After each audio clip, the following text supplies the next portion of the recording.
When you rent a cabin deep in the woods, you expect peace and quiet. But sometimes, silence is the scariest sound of all. These are true stories of people who booked the wrong getaway. Story 1. The drive out was longer than I expected. Miles of gravel road, each turn swallowing us deeper into the dense Maine woods. Sarah, ever the optimist, pointed out the vibrant fall foliage. I just felt a prickle of unease. The Airbnb listing had promised rustic charm and unparalleled seclusion. It delivered on the latter, at least. The cabin itself was rustic, all right. Dark wood, a stone fireplace that looked like it hadn't seen a fire in years, and furniture that sagged with age. It smelled faintly of mildew and something else, something metallic and vaguely unpleasant that I couldn't quite place. Sarah, bless her heart, was already unpacking, humming a cheerful tune. I wandered onto the small porch, the silence of the woods pressing in on me. No birds chirping, no rustle of leaves from small creatures. Just a profound, heavy quiet. As dusk began to paint the sky in bruised purples and oranges, the isolation started to feel less like a feature and more like a trap. The nearest town was an hour away, and our cell service had died somewhere on that endless gravel road. We'd planned to disconnect, a digital detox. Now, it felt less like a choice and more like a forced surrender. Our first night was uneventful, or so it seemed. We tried to build a fire, but the kindling was damp, and smoke filled the cabin, making our eyes water. We ended up eating sandwiches by the dim glow of a battery-powered lantern, the shadows in the corners of the room seeming to deepen and writhe. Sarah eventually drifted off to sleep, exhausted from the drive. I stayed awake, staring at the ceiling, listening. That's when I first heard it. A faint scratching, like tiny claws on wood, coming from the attic. I told myself it was mice, or maybe a squirrel that had found its way in. But the sound was too deliberate, too rhythmic.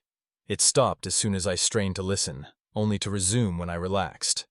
The next morning, Sarah seemed oblivious. "Did you sleep well?" she asked, stretching. I mumbled something about the quiet being unnerving. She just laughed. "That's what we came for, right?" Peace and quiet. The day was spent exploring the immediate surroundings. The woods were beautiful, but the silence persisted. No animal sounds, nothing. It was like the life had been leached out of the forest. We found a small, stagnant creek, its water dark and oily. There was a strange, moss-covered rock formation near the cabin, almost like a crude altar, that gave me the creeps. Sarah, again, dismissed it as local folklore. That night, the scratching returned, louder this time. It wasn't just in the attic.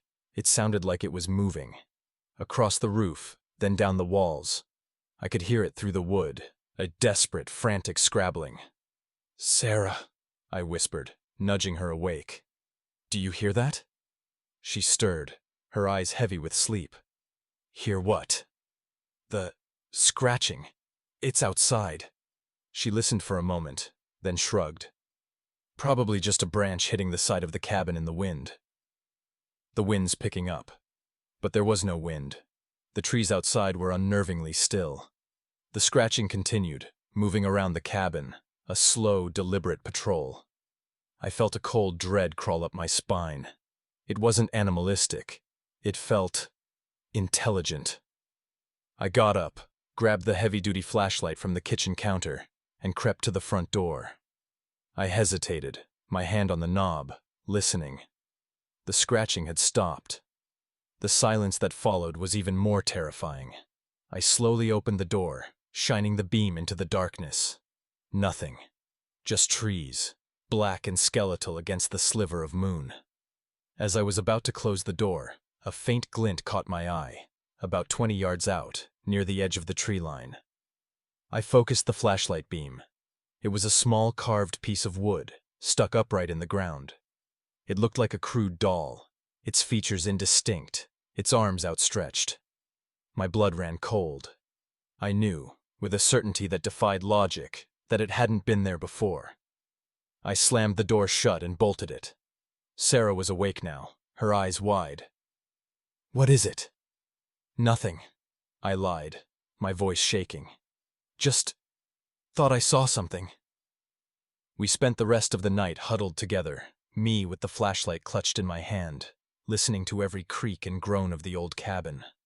Sleep was impossible. The scratching never returned, but the stillness was worse. It felt like being watched. By morning, the doll was gone.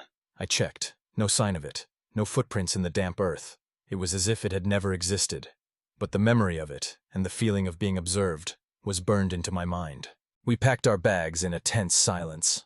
The rustic charm had curdled into something sinister. As we drove away, I kept looking back at the cabin, half expecting to see someone or something in the windows. The woods, when we finally hit the paved road, seemed to breathe a sigh of relief. The birds started to chirp, their songs a welcome balm. But even now, weeks later, the image of that crude wooden doll sticks with me. Sometimes, when I'm alone in the quiet, I can still hear the faint scratching. And I know, with a chilling certainty, that some places aren't just remote. They're waiting. And the things that wait there don't always leave you with souvenirs. Story 2. The cabin was an architect's fantasy, all glass and sharp angles jutting out from a Tennessee mountainside. I'd found it on some boutique rental site, sold by pictures of a minimalist interior and a deck that hung over a sea of green. The listing promised unparalleled solitude, which was exactly what I needed. My latest project, a dense historical novel, was crushing me, and the city felt like a tightening fist. The drive up was the first clue something was off. The GPS cut out 10 miles from the destination, leaving me with the host's increasingly vague directions. "Turn left at the split oak tree," one read. "If you see the rusted-out tractor, you've gone too far." The final road was a gravel scar clawing its way up the mountain, my car's suspension groaning in protest. When I finally arrived, the place was stunning, but the solitude was heavier than I'd anticipated. It wasn't peaceful. It was absolute. No bird song, no hum of distant traffic, just the whisper of wind through the pines. The cabin itself was a fishbowl. The entire back wall, facing the valley, was a single pane of floor-to-ceiling glass. The bedroom walls were glass. The shower was a glass cube looking out into the woods. Beautiful, but I couldn't shake the feeling of being on display. The host, a man named Elias, had left a key in a lockbox. His only note, scrawled on a yellow legal pad, was on the kitchen counter. Alongside the Wi-Fi password, he'd written, "One rule.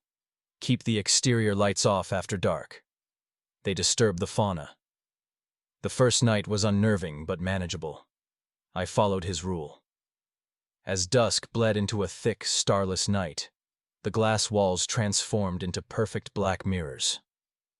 Every movement I made was reflected back at me, a ghostly twin pacing the dark cabin. I drew the few curtains there were and tried to work, but the silence was a pressure in my ears. Around midnight, I heard it. A soft thump against the roof. I chalked it up to a falling branch or a large bird. Then another. Thump. Thump. It stopped, and I eventually fell into a restless sleep. The second day, I went for a hike. I found no trails, just dense, unforgiving woods. A few hours in, I stumbled upon a small clearing. In the center were 3 stone cairns, simple stacks of river rocks, each about waist high. They looked like grave markers, but there was nothing to indicate who or what they might be for. The air around them was cold, still. I felt a primal urge to get away, a feeling of trespassing on something ancient and private. I backed away slowly and hurried back to the cabin. That night, the feeling of being watched was no longer a vague anxiety. It was a certainty. I sat on the sofa, trying to read, but my eyes kept flicking to the black mirror of the glass wall. I felt a presence out there in the dark, just beyond the deck. My heart hammered against my ribs. Then came the tap. It wasn't on the roof this time. It was a sharp, distinct tap, tap, tap on the bedroom window. My blood went cold. The bedroom was on the 2nd floor, cantilevered over the steep slope of the mountain. There was no balcony, no ledge, nothing for a person to stand on. It had to be a branch, I told myself. my hands trembling. A branch hitting the glass in the wind. Tap, tap, tap, tap. It was rhythmic, deliberate. It wasn't the wind. I was paralyzed, staring at the curtained window, my mind screaming. Elias's note flashed in my head. They disturb the fauna. What kind of fauna taps on a second-story window? Fighting every instinct, I crawled off the sofa and crept toward the bedroom. The tapping stopped the moment I reached the doorway. Silence returned, now more menacing than before. I stood there for what felt like an hour, my ears straining, before my bladder finally forced me to move to the bathroom. And that's when I saw it. The shower, as I mentioned, was a glass box facing the woods. In the faint moonlight that now filtered through the clouds, I saw a smudge on the outside of the glass. A greasy, perfect handprint. It was too high to be an animal's paw, the fingers too long and slender to be a bear's. It was pressed against the glass right where a person's face would be if they were peering in. I didn't scream. The sound was trapped in my throat, a knot of pure terror. I backed away, stumbling out of the bathroom, grabbing my keys and my phone. I didn't pack. I didn't even put on my shoes. As I fumbled with the front door lock, I heard a new sound. It came from outside, from the direction of the deck. It was a low, wet, clicking noise, the sound of a tongue clucking against the roof of a mouth. I burst out the door and sprinted to my car. The gravel tore at my socks. I didn't look back. I threw the car into reverse, tires spinning, and sped down that dark, winding road. In my rearview mirror, one of the cabin's motion-activated security lights, the ones the host insisted I keep off, flickered on. It illuminated the deck for just a second. There was something standing there. It was tall and gaunt, its limbs unnaturally long, like a tree branch given human form. It wasn't looking at my car. It had its head cocked to the side, one of its long-fingered hands pressed against the glass wall of the living room, leaving another greasy print as it peered inside, looking for the person who was no longer there.